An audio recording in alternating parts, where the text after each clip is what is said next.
নমস্কার আমার বন্ধুরা, good morning and welcome back to my channel. কেমন আছেন আমার বন্ধুরা সবাই? আশা করছি আমার বন্ধুরা সবাই ভীষণভাবে ভালো আছেন আর সুস্থ আছেন। তাই তো বন্ধুরা, আমরাও সবাই ভালো আছি, কিন্তু একটু একটু খারাপও আছে, সেটা আমি পরে বলছি। আর আজকে 8ই মে, আজ বুধবার, আর এখন বাজে সকাল 8:30। তুমি এখন থেকে চলে এসেছি আমি আমার বন্ধুদের সামনে একটা নতুন ব্লগ নিয়ে। ঠিক আছে বন্ধুরা, আমি এখন রয়েছি ছাদের উপরে। আর আমি কি দেখাচ্ছি বলুন তো, আমার বাড়ি থেকে বেরোতেই যে সামনে যে জমিটা, ওইখানে ধান চাষ হয়েছিল। আর ওদের ওই দেখুন, ওই অত বড় গাছটা পুরো মাটি সহ না উল্টে পড়েছে। পরশুদিন এত ঝড় বৃষ্টি হয়েছে, এত ঝড়, কালকেও ঝড় বৃষ্টি হয়েছে। আর এই ঝড় বৃষ্টিতে এই রকম গাছ, এত বড় একটা গাছ উল্টে পড়েছে। আমাদেরও অনেক ক্ষয়ক্ষতি হয়েছে, আমি একে একে সব দেখাবো আপনাদের।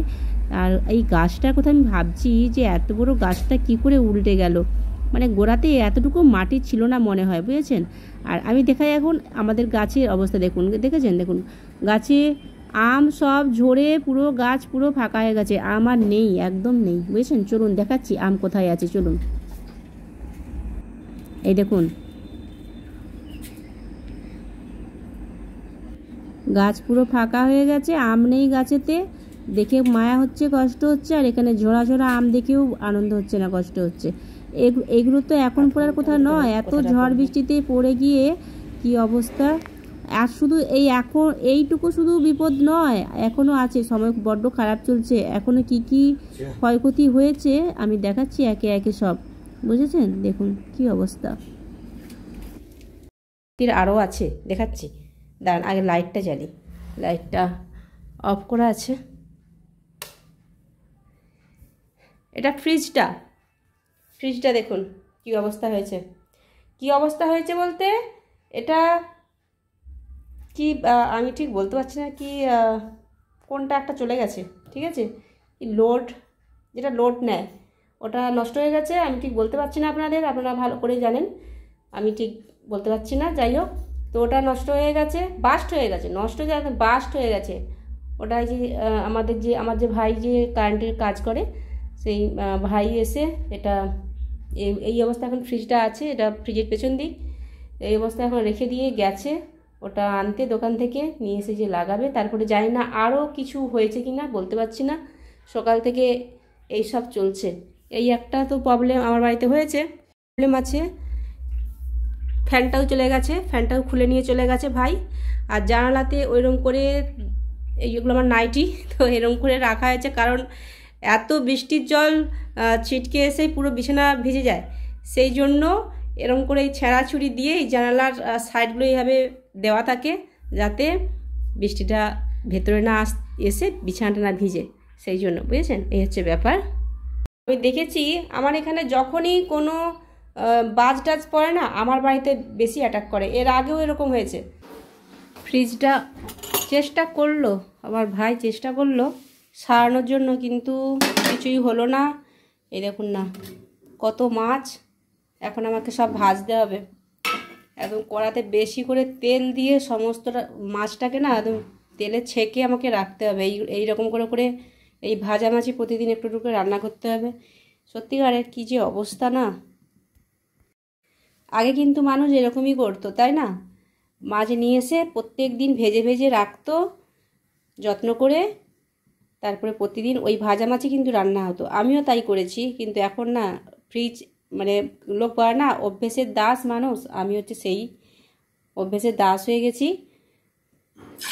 এখন কিছু করার নেই, অসুবিধা তো হচ্ছে খুবই। ফ্রিজ ছাড়া চলবো কী করে জানি না, কিন্তু এখন যে কাজটা সেটা এখন আমাকে করতে হচ্ছে। মাছটাকে আগে আমাকে ভেজে রাখতে হবে, নাহলে মাছের 12টা বেজে যাবে। ঘর দরের এমন অবস্থা না, একদম আমার চোখে যেন দেখতে আর একদম ইচ্ছে করছে না, ভালো লাগছে না। দেখুন টেবিলের কি অবস্থা, এইখানে ফ্রিজ চলে আসছে দরজা গোড়ায়, কবে যে আবার সব কিছু ঠিক হবে, একদম ভালো লাগছে না। আর এইখানে কচিকে দেখাই, কচি এখানে কি করছে, আমি আগে কচিকে আগে দেখিয়ে দিই, তারপরে আমি দেখাচ্ছি এখানে কচি কি করছে। একটু ঠিক করে দাঁড়ানো, দেখুন লাইটটা জ্বেলে দিল আরো ভালো করে আপনাদের দেখানোর জন্য। ও আজকে এই শাড়িটা পরেছে, আর কেন পরেছে সেটা ওর কাছ থেকে শুনে নেবেন। অনেকগুলো শাড়ি বের করে দেখার পর এই শাড়িটা ওর পছন্দ হয়েছে, তাই এই শাড়িটাই ও পরেছে। তো কচি এবারে বলবে আপনাদের আজকে কচি কেন শাড়ি পরে রেডি হয়েছে। নে বল। 25শে বৈশাখ রবীন্দ্রনাথ ঠাকুরের জন্মদিন, সেই উপলক্ষে ছোট্ট একটি আয়োজন আর বাড়িতে প্রতি বছর হয়, এবছর হয়েছে। আর এই আয়োজনটা কিন্তু কচি একাই করে, আমি কিন্তু কোনো কিছুতে হাত দিই না। প্রত্যেকটা বছর কচি এইভাবে রবীন্দ্রনাথ ঠাকুরের জন্মদিন, আমাদের কবিগুরু রবীন্দ্রনাথ ঠাকুরের জন্মদিন এইভাবেই কচি পালন করে, প্রত্যেক বছর পালন করে, এই বছরও এইভাবে ও পালন করছে।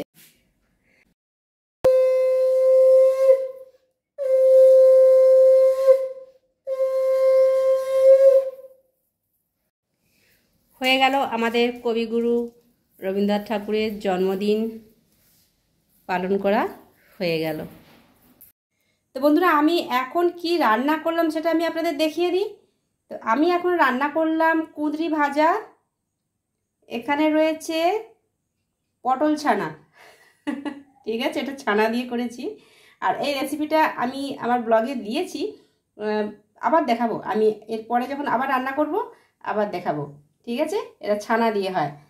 আর মাছের মুড়ো, ঝাল, কালিয়া, যেটা বলবেন, ঠিক আছে। আর এইখানে ব্যাপারটা বলি, এটা কিন্তু চিকেন, ঠিক আছে।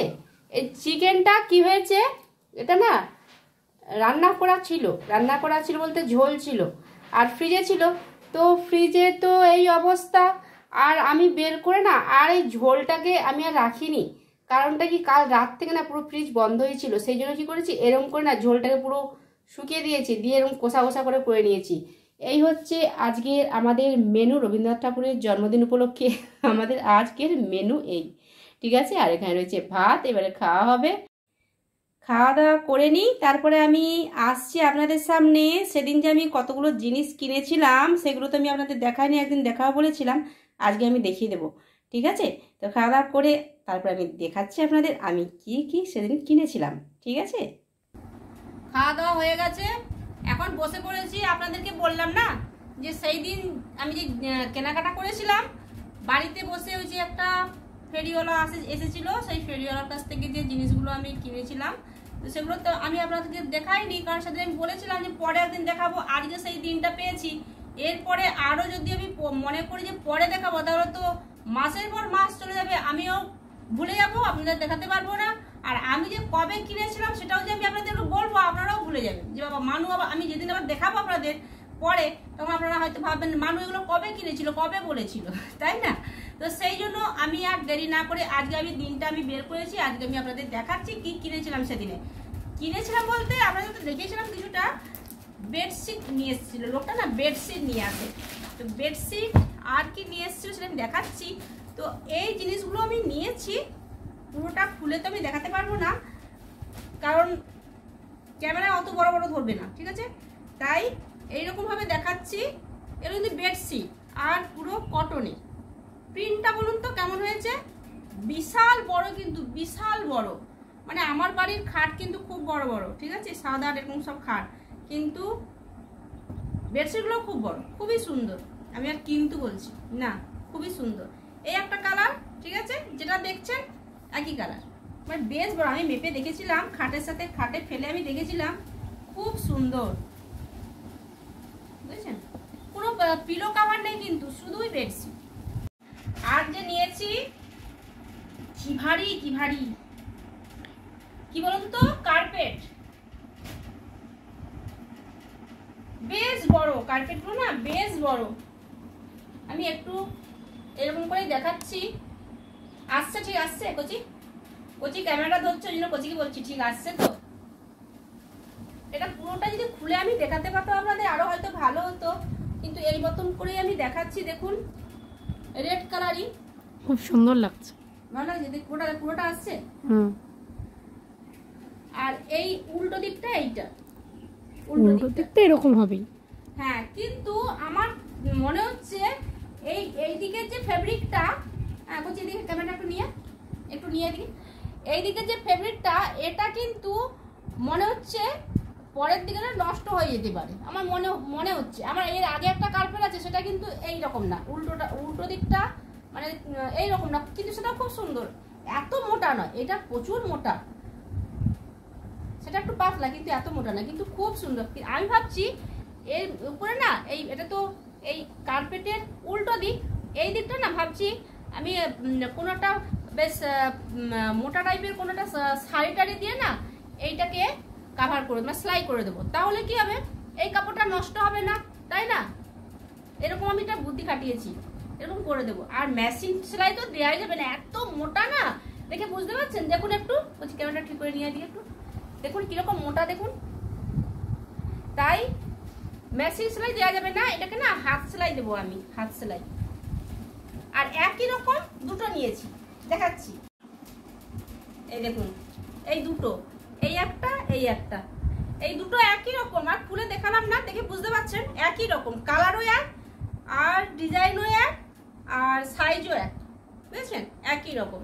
এই হচ্ছে আমার কেনাকাটা ছিল সেদিন, এই দুটো কার্পেট আর এই দুটো বেডশিট। আমি কিন্তু নতুন নাইটি পরেছি, এটাও কিন্তু আমারই বানানো। আর এই নাইটিটা কিন্তু আজকে নয়, আমি এর আগেও আমি আপনাদের একবার দেখিয়েছিলাম, সেটা হচ্ছে আমার বাড়ির মন্দির পুজোর দিন। মন্দির পুজোর দিন আমি পরেছিলাম, শুধু খালি আপনাদের বলা হয়নি যে আমার বানানো এই নতুন নাইটিটা আমি পরেছি, সেটা বলা হয়নি, সেটা আজকে বললাম। আর আমার এই কেনাকাটাগুলো কেমন হয়েছে আমাকে কিন্তু বলবেন, ঠিক আছে? আর বাড়িতে বসে সেদিন যে কেনাকাটাটা করছিলাম, হাজব্যান্ডের পছন্দ হয়নি। কিন্তু পছন্দ হয়নি বলতে কি, এদের কাছে কেন কিনবো, মানে একটা বড় বড় দোকানে গিয়ে কেনাকাটা করলে সেটা হচ্ছে কেনাকাটা হয়ে যায়। আর যারা বাড়ি বাড়ি ফেরি করে যারা বিক্রি করে এনাদের কাছে কিনলে সেটা নাকি কেনাকাটা নয়। মানে কি বুঝে কথা বলে আমি জানি না, বলতে পারি না, কিন্তু আমার কিন্তু ভালো লাগে। এই যে এত রোদে রোদে মাথায় করে বা সাইকেলে করে যে এনারা যে বিক্রি করেন বাড়ি বাড়ি গিয়ে, কি খারাপ জিনিসটা কিটা বিক্রি করে বলুন তো? এনারা কিন্তু ব্র্যান্ডেড জিনিস কিন্তু বিক্রি করে। আমি যে দেখালাম আপনাদের, দেখে আপনারা বলুন আমাকে জিনিসগুলো কি খারাপ হয়েছে? খারাপ নয়। তাহলে এই হচ্ছে ব্যাপার। তো আমি কি বলতে চাইছি আপনারা নিশ্চয়ই বুঝতে পারছেন, আর কিছু বলবো না, বেশি কিছু বলা এর থেকে উচিত হবে না, ঠিক আছে বন্ধুরা? আর কেমন লাগলো আমাকে কিন্তু অবশ্যই জানাবেন, ঠিক আছে? তো আগের মতো এই পর্যন্তই থাক বন্ধুরা। আর আমার মনটা খুবই খারাপ, কারণ আমার বাড়িতে এই যে চরকা পড়ে বাজ পড়ে যে ঘটনাগুলো ঘটলো না, ফ্রিজটা জানি না কি হবে, এখনো পর্যন্ত মিস্ত্রি আসবে, আমার ভাই তো এসে তো পারলো না, আবার আরেকজন মিস্ত্রি আসবে, সন্ধেবেলা আসবে, এসে আবার দেখবে কি হয়েছে না হয়েছে। মনটা খুব খারাপ, সত্যি বলছি, খুব খারাপ, ভালো লাগছে না। ঠিক হয়ে গেলে ভালো, ঠাকুর করে। তো আজকের মতো এই পর্যন্তই থাক বন্ধুরা, কেমন? আর আপনারা ভালো থাকবেন, সুস্থ থাকবেন, সবসময় হাসি খুশি থাকবেন, আর আনন্দে থাকবেন। তো আজকের মতো টাটা বন্ধুরা, টাটা। প্রচুর টাটা করছে।